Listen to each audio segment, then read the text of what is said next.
ভারতীয় জনতা পার্টি ত্রিপুরা প্রদেশের সাধারণ সম্পাদক শ্রী অমিত রক্ষিত মহোদয়, উপস্থিত আছেন ত্রিপুরা সরকারের মাননীয় মন্ত্রী শ্রী সুশান্ত চৌধুরী মহোদয়।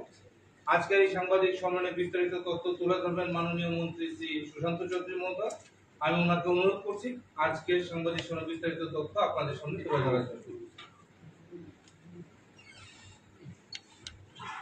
শুভ সন্ধ্যা সবাইকে। ত্রিপুরা প্রদেশ বিজেপির কেন্দ্রীয় কার্যালয় থেকে এই সাংবাদিক বৈঠকে উপস্থিত হওয়ার জন্য নমস্কার জানাচ্ছি, ধন্যবাদ জানাচ্ছি এবং অভিনন্দন জানাচ্ছি।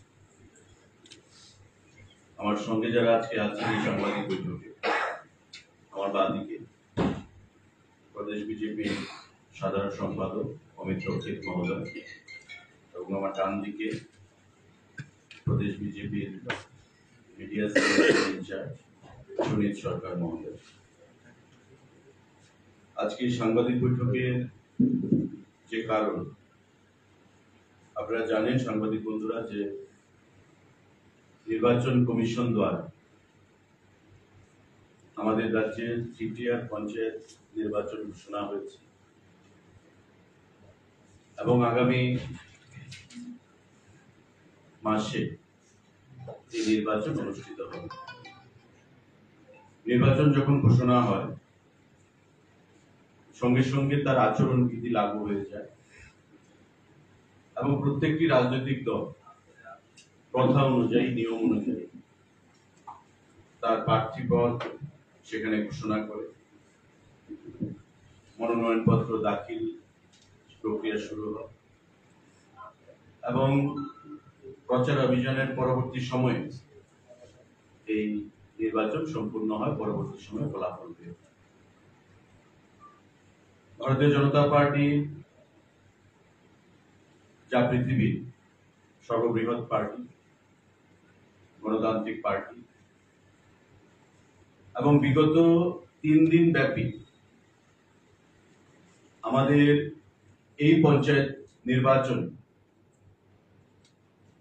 সারা রাজ্যে প্রতিটি পঞ্চায়েতে প্রতিটি আসন থেকে দল থেকে যাদেরকে প্রভারী করে পাঠানো হয়েছিল প্রার্থী প্রক্রিয়া সম্পন্ন করার জন্য বাছাই করে,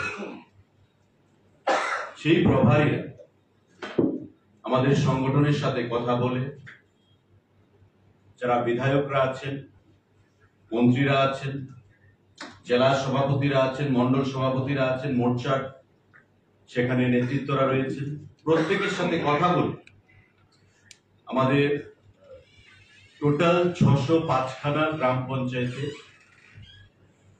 3টি করে নাম প্রতিটি আসন থেকে তারা সংগ্রহ করেছেন এবং আমাদের রাজ্যের মাননীয় মুখ্যমন্ত্রী, মাননীয় প্রদেশ সভাপতির নেতৃত্বে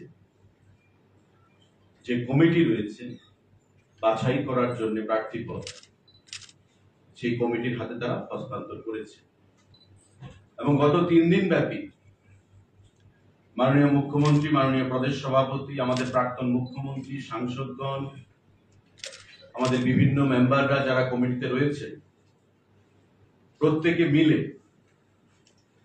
মন্ডল সভাপতি থেকে শুরু করে জেলা সভাপতি, বিধায়ক, মন্ত্রীদের সাথে কথা বলে আমাদের প্রার্থী বাছাইয়ের প্রক্রিয়া সেখানে সম্পন্ন হয়েছে। বরাবরের মতোই প্রার্থী বাছাইয়ের ক্ষেত্রে ভারতীয় জনতা পার্টি পরিষ্কার যে বার্তা ছিল নেতৃত্বের কাছে নিচু স্তরে, যে সামাজিকভাবে তারা যেন গ্রহণযোগ্য হয়, দলের প্রতি তাদের কতটুকু সেখানে এলিজিয়েন্স রয়েছে, কতটুকু সময় তারা দলের প্রতি ব্যয় করেন এবং শিক্ষাগত যোগ্যতা থেকে শুরু করে যাতে ত্রিস্তরীয় পঞ্চায়েত ব্যবস্থায়, আমরা জানি যেটা গান্ধীজি বলেছিলেন জাতির জনক, যে ভারতকে চিনতে হলে গ্রামে যাও, কারণ গ্রামেই হচ্ছে আসল মানুষের বসবাস। ভারতের উন্নয়ন করতে গেলে গ্রামের উন্নয়ন অবশ্যই করতে হবে। তাই গ্রামীণ সরকারকে, গ্রামীণ স্বরাজকে গঠন করতে গিয়ে যে প্রক্রিয়া ভারতীয় জনতা পার্টি ত্রিপুরা প্রদেশ বরাবরের মতো এবারও পালন করেছে সেটা অভাবনীয়। পৃথিবীর কোন রাজনৈতিক দলে গণতান্ত্রিক এবং নিয়ম শৃঙ্খলা মেনে এ ধরনের কোন প্রক্রিয়া সম্পন্ন হয় বলে সেটা আমাদের জানা নেই।